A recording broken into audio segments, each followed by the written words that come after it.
Hi guys, Yulia here. So the weather in northern New Jersey has been very mild, and I decided to start on a very early spring cleanup, and I will start with my ornamental grasses first. So I normally don't cut my ornamental grasses until March time, but we had a very severe ice storm about a month ago that pretty much squished everything.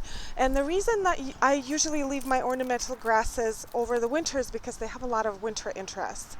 But if you had a lot of snow or heavy ice, they lose that beautiful structure that they have, and they become just so unkempt looking and unsightly in your garden. So I might as well just go ahead and cut them down.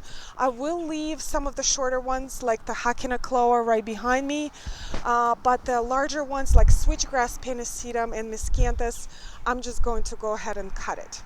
There are a number of videos out there showing you how to cut ornamental grasses, and today I'm going to show you how I do it. And there's really no right or wrong way to cut your grasses. Well, there is one thing that you can do wrong that I will talk about at the end of this video, but generally it's a very simple process.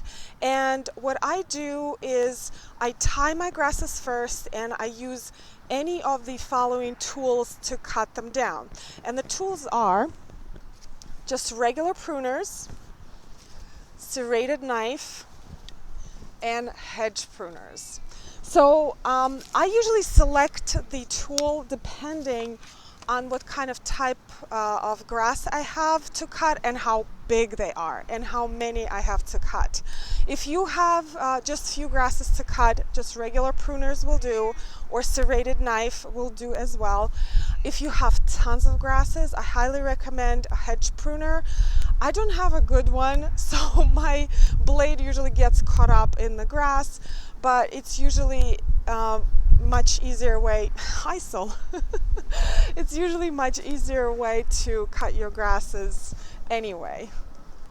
So the first thing I do is I tie my grasses with this white rope, and I create sort of an upside down U shape with my rope, and then I tie it around the grass, and I loop two loose ends right here, which creates a very secure enclosure.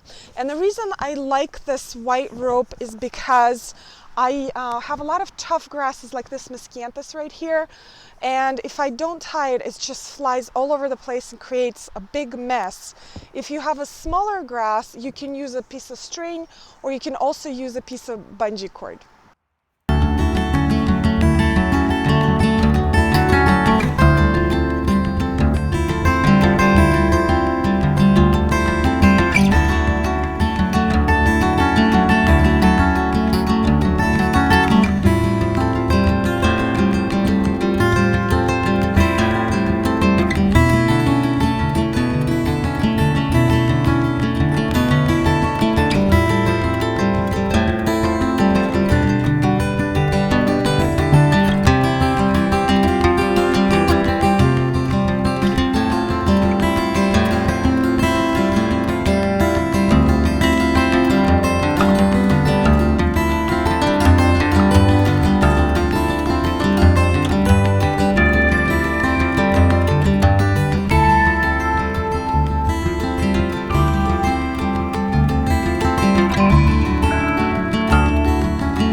my hedge trimmers are not the best, but if you have high quality hedge trimmers, it's definitely the way to go to cut a lot of tough grasses like miscanthus here.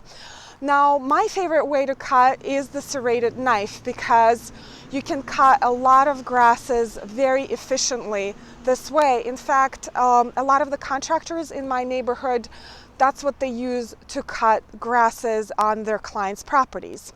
Now, a couple of tips about cutting ornamental grasses. Tip number one is not to cut them too short because it can damage the crown of the plant. Tip number two is not to cut them too high because what happens in the spring, you will have that old grass and fresh growth coming in and it kind of looks messy. So I would say anywhere from 4 to 6 inches is best for cutting ornamental grasses.